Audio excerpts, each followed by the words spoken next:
দেশ বিদেশের বাছাই করা খবর নিয়ে সর্বদাই সত্য সন্ধানী এই নিউজ ভারত। নমস্কার, এই নিউজ ভারতে আপনাদের সকলকে স্বাগত। শুরু করছি ওয়েদার আপডেট। আলিপুর আবহাওয়া দপ্তরের পূর্বাভাস অনুযায়ী রাজ্য জুড়ে মূলত শুষ্ক আবহাওয়া বজায় থাকবে, তবে সকাল এবং রাতে কুয়াশা এবং ঠান্ডা হাওয়ার প্রভাবে শীতের অনুভূতি বাড়বে। উত্তরবঙ্গের পাহাড়ি জেলাগুলোতে সেই আর্দ্রতার পরিমাণ বেশি থাকার জন্য তাপমাত্রা আরও কমার সম্ভাবনা রয়েছে।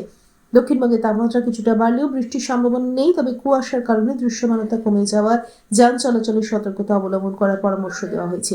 দিনের বেলায় আকাশ পরিষ্কার থাকলেও রোদের তীব্রতা কম থাকায় ঠান্ডার অনুভূতি কমবে। আগামী কয়েকদিন উত্তরবঙ্গের তাপমাত্রা আরও নামতে পারে, যা শীতপ্রেমীদের জন্য সুখবর। দক্ষিণবঙ্গের ছবি কিছুটা অন্যরকম। কলকাতা সহ দক্ষিণবঙ্গের জেলাগুলিতে সর্বনিম্ন তাপমাত্রা 13 থেকে 16 ডিগ্রি সেলসিয়াসের আশেপাশে থাকবে। পশ্চিমের জেলা পুরুলিয়া, বাঁকুড়া, ঝাড়গ্রাম, পশ্চিম বর্ধমানে ঠান্ডা সবচেয়ে বেশি অনুভূত হবে। দক্ষিণবঙ্গে বৃষ্টির পূর্বাভাস না থাকলেও উত্তরবঙ্গে বৃষ্টির পূর্বাভাস রয়েছে এবং পাহাড়ি এলাকায় তুষারপাতের সম্ভাবনার কথাও জানানো হয়েছে।